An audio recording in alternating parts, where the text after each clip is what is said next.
नमस्कार, नमो बुद्धाय मित्रों। आज हम आपको बताने वाले हैं बोधिसत्व सिद्धार्थ ने मार को कैसे पराजय किया।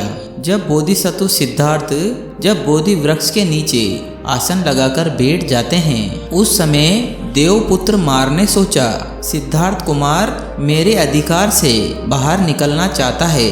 और मार अपनी सेना के पास जा बताता है कि सिद्धार्थ कुमार मेरे बस से बाहर निकल रहा है, और अपनी सेना को घोषणा करता है और अपनी सेना को लेकर निकल पड़ता है।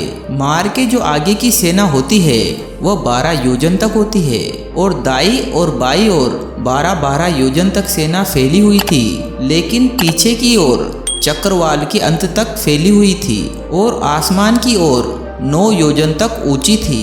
मार की सेना का जय घोष 1000 योजन की दूरी से भी पृथ्वी के फटने के शब्द के भांति सुनाई देता था। तब देवपुत्र मार ने 150 योजन तक के गिरी मेखला नामक हाथी पर चढ़ सहस्त्र बाहु में अनेक प्रकार के आयुधों को ग्रहण किया, अनंत प्रकार के औजार अपने हाथ में लेकर, और मार की बाकी सेना के पास भी अनेक प्रकार के हथियार हाथ में लिए, और सब अलग अलग प्रकार के रंग के मुख वाले बन बोधिसत्व को डराते हुए आए। उस समय बोधिसत्व के समीप 10 सहस्त्र चक्रवालों के देवता बोधिसत्व की प्रशंसा कर रहे थे, और देवेंद्र शक्र अपने विजयोत्तर शंख को फूंकता रहा।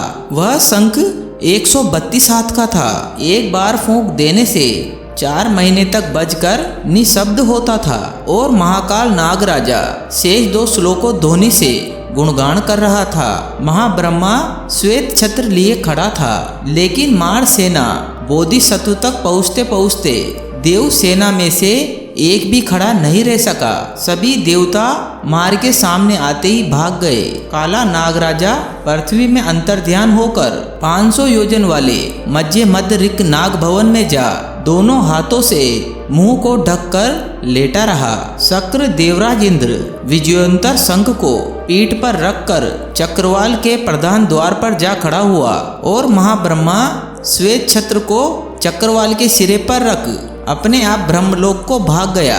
एक भी देवता बोधिसत्व के पास नहीं ठहर सका, और बोधिसत्व महापुरुष अकेले ही बैठे रहे।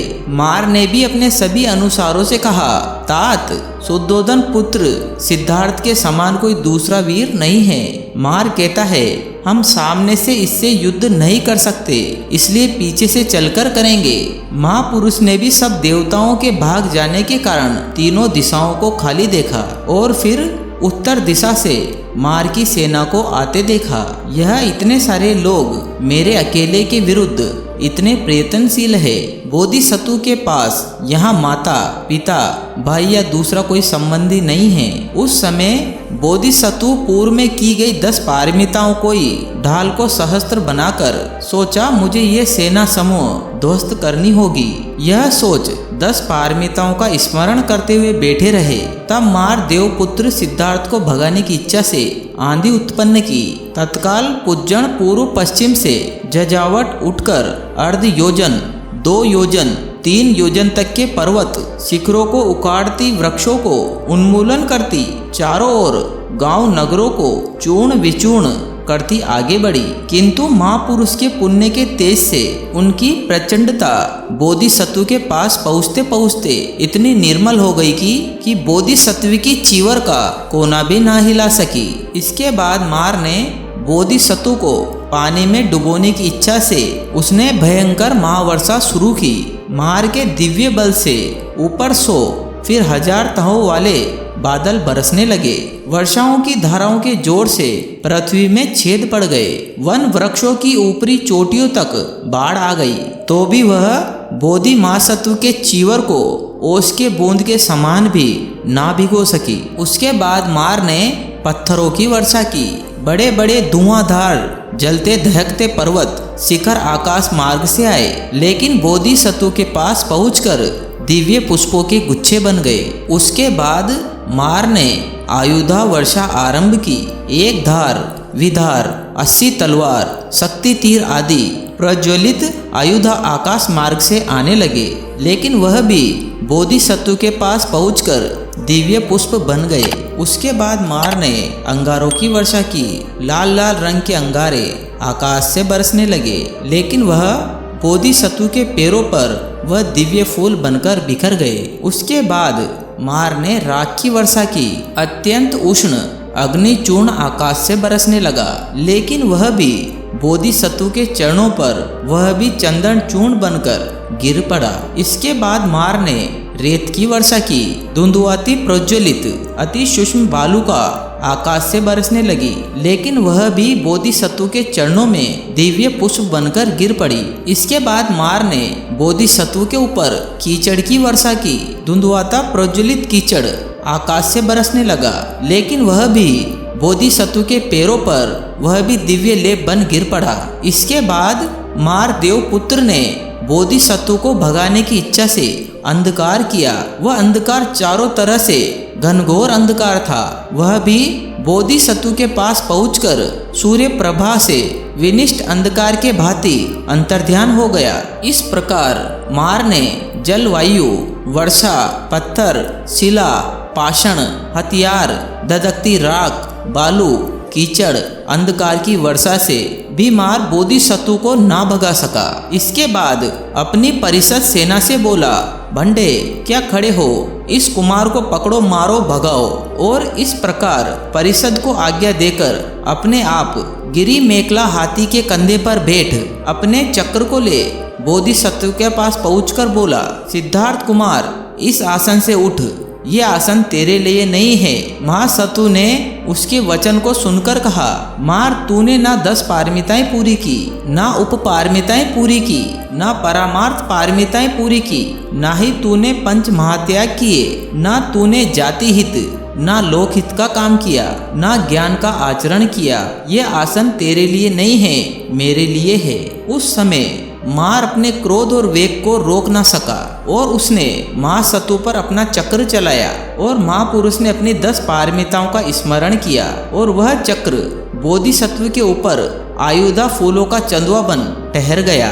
यह वही तेज चक्र था जिसे यदि मार क्रोधित होकर फेंकता तो एक ठोस पाषाण स्तंभ को बांसों के कड़ीर की तरह खंड खंड कर देता। जब वह चक्र बोधिसत्व के लिए मालाओं का चंदवा बन गया, तब बाकी मार परिषद सेना ने बोधिसत्व को भगाने के लिए बड़ी बड़ी पत्थर की शिलाएं बोधिसत्व पर फेंकी। वह पत्थर की शिलाएं भी 10 पारमिताओं का स्मरण करते ही महापुरुष के पास आकर पुष्प मालाएं बनकर पृथ्वी पर गिर गई। चक्रवाल के किनारे खड़े सभी देवतागण गर्दन पसार पसार सर उठा उठाकर देख रहे थे। वह कहते हैं, सिद्धार्थ कुमार का सुंदर स्वरूप नष्ट हो गया, अब वह क्या करेगा।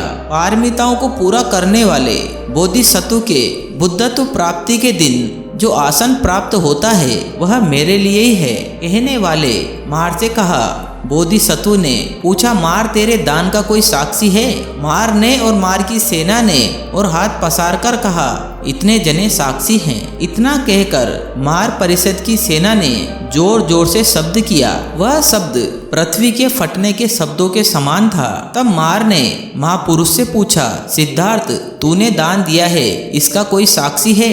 महापुरुष ने कहा, मार, तेरे दान के साक्षी तो जीवित प्राणी सचेतन है, लेकिन इस स्थान पर मेरे दान दिया गया कोई जीवित साक्षी नहीं है। दूसरे जन्मों में दिए गए दान की बात रहने दे।